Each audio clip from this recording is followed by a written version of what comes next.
We're going to continue my series on living free. This is so important because what it is we're talking about is that there are things in our lives that enslave us, that entangle us, that get us messed up. And guess what? Chaos is the natural state of things. Who here has ever been near or in a hurricane situation? Probably not too many of us here, but some of us have family who have gone through that, right? A hurricane leaves a terrible, terrible mess, right? It's almost like the way a teenager, treats their room, right? That's the same effect. And chaos, again, is the way things are. You don't have to look very far to see just how much chaos there is in the world and how that has a negative effect. Chaos is real, right? But thank God there is another force out there that is just as real. It's the force of life that brings order, right? You can take the chaos of the world and you can take the life that God has given us and the kind of life God has given us and bring order to that world. There's an example, I was going to bring them up here, but we have our song sheets that we look at our chords for so we can play the music. I have a binder and Sarah has a binder. Sarah's binder is in perfect order. It's all marked clearly. There's no pages out of order. Have you ever seen mine? Have you ever seen my office? So thank God for people like Sarah and for those of you who are organized and orderly and want to bring order to the world, because it allows those of us who are not so orderly and a little more chaotic to be able to benefit. And think about that. People who lived thousands of years ago, think about this, did not have the technology, the advancements in society and civilization that we all are enjoying right now. We are the benefactors of those who have gone before us, who have said, we are not going to let the chaos overtake us. We're going to bring order to the world. And they did that by following God's way and God's will and bringing order to this world. And we get to benefit from that, right? It's a wonderful thing, because what that means is there's still chaos in the world, but we, who are living now, have a much better chance than anyone else in the entire history of the world to be able to bring order to the chaos, right? And one place where we get a clue into what order is and how we can know how to achieve order is God's law, right? You're all familiar with the Ten Commandments, not just the movie, but the actual Ten Commandments, right? Think about those commandments. Shall not murder. You shall not steal. Do not commit adultery. You know what happens when people do those things? Chaos, right? People's lives are turned upside down. You can even use the terminology of hell in that sense, right? People's lives become a living hell because of people breaking God's law. God's law is a reflection of the order of things. His own order, in a sense. It's the order of life manifested in the form of commandments. But commandments are good. And again, commandments, in fact, ever realize why it says that fear of the Lord is the beginning of wisdom? And that we need to fear God and keep His commandments? Why do you think it says that? A few different things, but one thing that I'd like to remind us of is if you break God's commandments, watch out. Right? Get ready.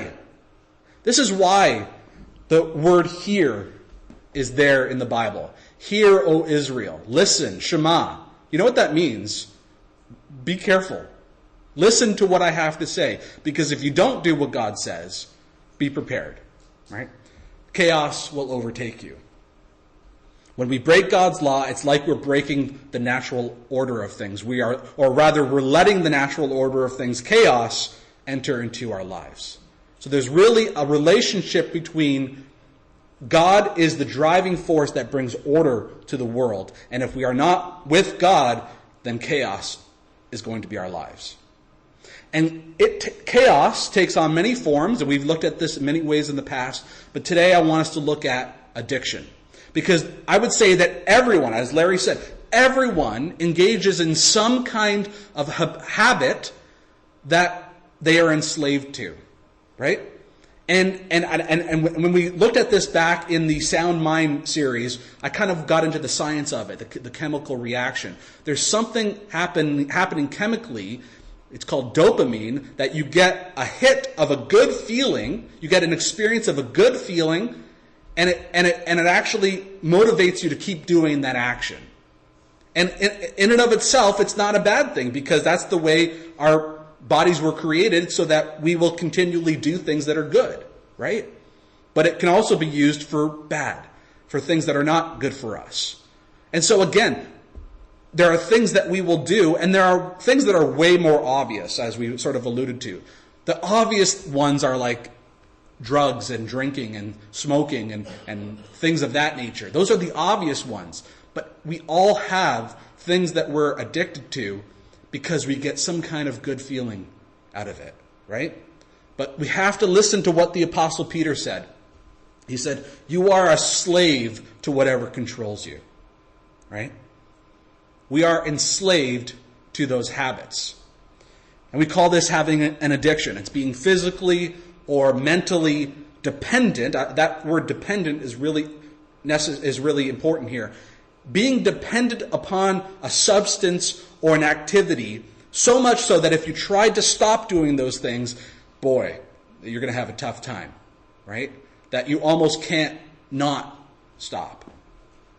And again, for some, they're more obvious. For others, it's hidden or private. And I don't want to make light of this, because I know this is a very important topic. But who here has seen the show My Strange Addiction? Have you ever heard of that on Learning Channel, TLC? It's unbelievable what some people are addicted to. I just looked it up. If you look it up on Wikipedia, in just the first few episodes, listen to this. Here's what people were addicted to. People who are addicted to eating toilet paper, eating laundry detergent, eating couch cushions, sucking their thumb, addicted to sleeping with a blow dryer on beside them. So a person would literally sleep with a blow dryer on beside them. One person was addicted to tanning, those tanning beds. Another person was addicted to picking their scabs. Another person was addicted to excessively cleaning, and so much more. Let me just show you a little promo of that, just so you get an idea of how amazing and incredible addictions can be for some people. Now, you might think to yourself, what on earth would cause people to be addicted to certain things like that? Strange things like that. You have to recognize, and we all have to, this is a part of coming and finding the solution is this. We are not addicted to the thing itself. The thing itself, whatever it might be, like eating toilet paper for these people, or whether it be drugs or eating junk food or whatever it might be, we're not really addicted to the thing itself. We're addicted to the good feeling that it gives us, right? And please, I'm not a scientist. I'm not a doctor. Don't listen to me for professional help. Go find a professional for help if you are addicted to something. But what I want to say is this, is that we are addicted to that experience. And there is a way that we can be freed from that addiction, from the experience that goes along with the addiction. There's a better way for us to live our lives. And that's the good news that I have for you, is that God is in the business of setting people free. Amen? God is in the business of setting people free. That's how he likes to talk about himself. I am the Lord your God who rescued you from the land of Egypt, the place of your slavery, right? Or what about when he gave the commandment to keep the Sabbath? He said that for the people of Israel, they are to remember that you were once slaves in Egypt, but the Lord your God brought you out with his strong hand and powerful arm. That is why the Lord your God has commanded you to rest on the Sabbath day. So literally, the people of Israel were supposed to take that day off every week, the Sabbath day, and on that day remember that God had rescued them from slavery in Egypt. And they could show that their gratefulness, if you will, and their freedom, demonstrate their freedom by keeping the Sabbath. And the same is true of us. We can be free from slavery to our addictions, just as the people of Israel were enslaved to the Egyptians and were freed. Guess what? And Larry's a testament to it. I'm a testament to it. There's so many of us who literally in this room today can actually say, God set me free from addictions, right? Not too many people know. I have a past. Larry had a past. Many of us have a past where we had addictions and God set us free, right? That's the wonderful thing, that he gave us himself and he gave us Jesus to to look to, as something to aim towards, and to say there is something more for us. We don't have to be enslaved to our addictions. We don't have to be enslaved to that which controls us, right? But guess what? I think we can all attest to this, right? Anyone who has gone through anything and they've come out the other side, you know it's still a struggle, right? It's still a struggle. This is why Peter said, stay alert. Watch out for your great enemy, the devil. He prowls around like a roaring lion, looking for someone to devour, right? Anybody here watch those nature shows where you can watch like a lion or a predator actually stake out their prey and get them? Those shows are fascinating. And it's interesting how those lions do that. But the Bible is saying that the devil is like a lion who's looking out to get you, right? Devil is always looking to remind us of our past. Is that not true? The devil is constantly saying, oh, you've done that in your past? I don't think God can love you, right? The devil will say, you're not good enough. Well, what about when it comes to our addictions? The devil will say, you can just have just a little bit. It's not going to hurt you, right? It's okay. That's the devil, right? When we have those thoughts, that's the devil. But Jesus defeated the devil. Can I get an amen on that? Jesus defeated the devil. And it was for freedom that Jesus set us free. But look what Paul says. So stand firm and don't get yourselves tied down by the chains of slavery. That means that Jesus has set us free, but we have to keep and be alert and keep on trying and in God's strength, making a choice to be free, to live in that freedom, right? It's the power of choice. Why is one of the, we've heard of the fruit of the Spirit, right? The manifestation of the Spirit of God in our lives, in our character. Well, guess what? One of them is self-control. Why would self-control be a fruit of the Spirit of God? Is because God wants to partner with us to have us enjoy that freedom, right? This is what Paul said. I will not be mastered by anything. This is awesome, right? I discipline my body like an athlete, training it to do what it should. You see some of those athletes, especially during Olympic times, you see just how much they've devoted their lives to their athleticism, right? They train their bodies, they get really good at whatever it is that sport they're in. Well, Paul's saying that's how we should be when it comes to living self-controlled lives, being free from our addictions. We have to be vigilant and we have to discipline ourselves in that way. So when it comes to our choices, we need to make the right choices and be diligent in that way. But, I don't know. I need encouragement. Anybody need any encouragement today? It's almost like we need a personal trainer to come alongside of us and say, you can do this, you can do this. And it reminds me of this guy.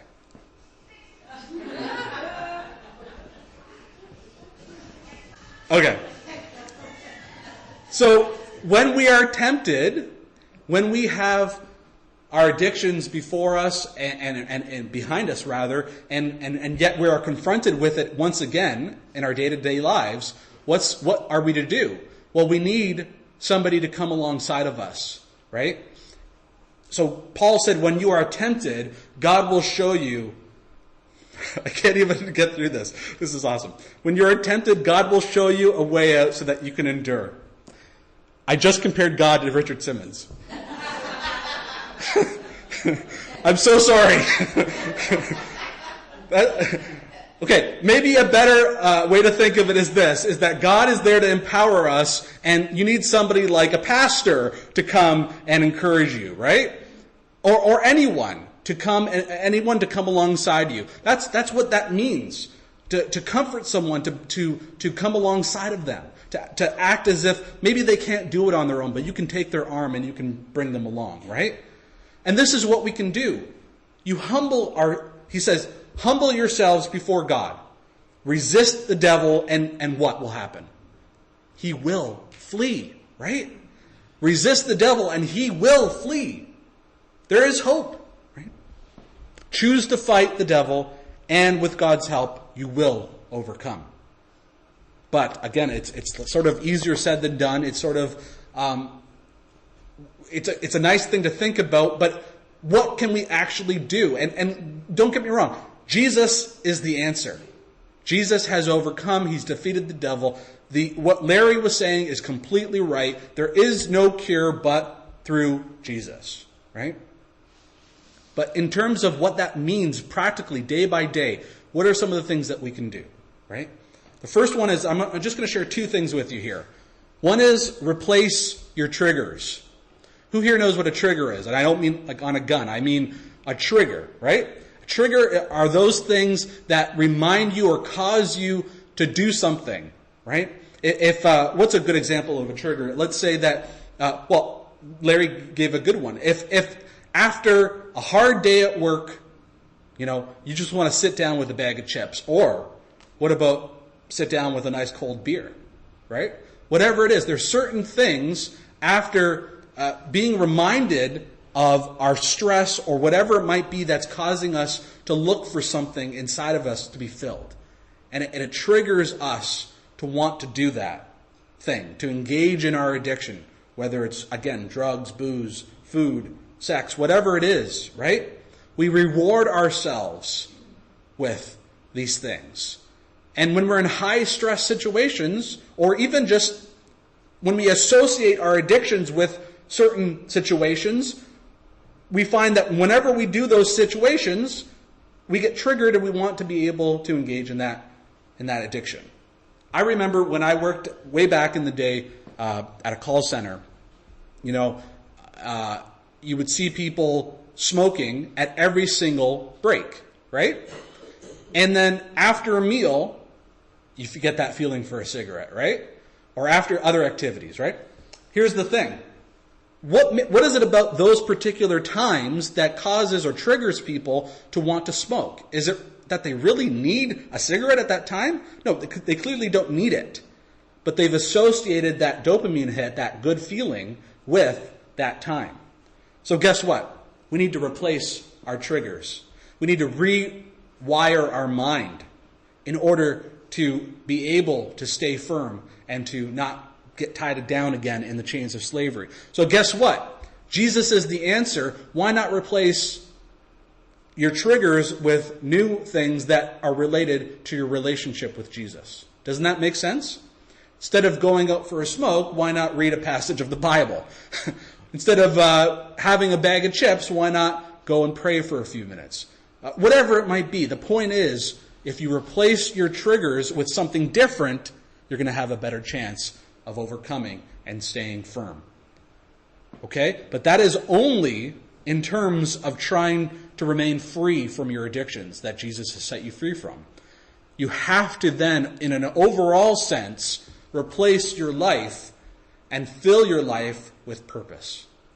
If you do not fill your life with purpose, with meaning, with having a point to your life, then you are going to be looking for momentary pleasure. So let me just break that down very simply. The reason why we want those good feelings, those dopamine hits, is because we're empty inside, right? I'm not saying totally, but like we all do it, right? And some of us have very fulfilling lives in certain senses, right? I feel like I have a very fulfilling marriage and family life, a very fulfilling job, and yet I still find myself addicted to junk food or addicted to other things that I know are not good for me. Why? Well, because I am trying to find the easy way out, right? Instead of doing the hard work of going to God with myself and with my faults, I just want to feel good and feel better, right? So guess what? If we fill our lives with purpose, we're not even going to notice that we're empty inside because we will be so filled with God and His purpose for our lives. So guess what? What is your purpose in life? Why are you here? I don't mean just literally here in sitting in this pew. I mean, why are you alive right now? You have a reason to be alive. But what is it, though, right? Well, guess what? If you let God transform you into a new person by changing the way you think, then you will learn to know God's will for your life. Right? The only way you can know God's will for your life is if you allow yourself to be transformed by God by the renewing of your mind, giving yourself over to God, giving your mind over to God. And then finally, He will speak to you in such a way where you will know what your purpose is. And please, don't get me wrong. Some people will be able, like thank God, me, I'm able to say in just like a concise sentence what my purpose in life is. I truly believe my purpose in life, among other things, is to learn truth and communicate truth. That's my purpose. Whether it's truth about the world, about God, about whatever it might be, right? Truth. I want to communicate it. That's my purpose. It's what gets me up in the morning and what keeps me going, right? And it's integrated into my life, right? But your purpose in life might not be so grandiose, right? It might not be flashy. It might be just that you provide for your family. It might just be that you're there for your family. It might just be that you want to be happy and encourage people. There's somebody I know that it seems like his purpose in life is just to encourage people, and it's awesome. Sarah even knows who I'm talking about, right? The wonderful thing is everyone can find what their purpose is in life. And the more you fill your life with your purpose, the less you're going to want to fill your life with addictions. So you can be free from addictions. But it takes each and every one of us, come on up, Sarah. It takes each and every one of us to commit ourselves and humble ourselves before God. We can't know what our purpose is unless we first admit that we have a problem, right? And that's part of the solution, is admitting that you have a problem. That's pretty good. You're already a step in the right direction by just saying, I have a problem. Whatever it is, whether it's how you act towards people, that can be an addiction, right? Whatever it is, take 5 seconds right now and think about yourself and think about your life, how you live and how you act. And I'm sure you can think of something that you're not very proud that you're addicted to, something that is a habit that you don't want to be a habit, right? Well, we have a solution, and that's come, take up your cross and follow Jesus. What did he mean when he said, take up your cross daily and follow me? It means be ready to give up and sacrifice the part of yourself that you know is sinful and not right with God. Be ready to give that up. It's hard. It takes a real choice. But if you do give yourself up to God in that way, take up your cross and follow Jesus, you can have freedom. Freedom reigns in this place. Let's do this together.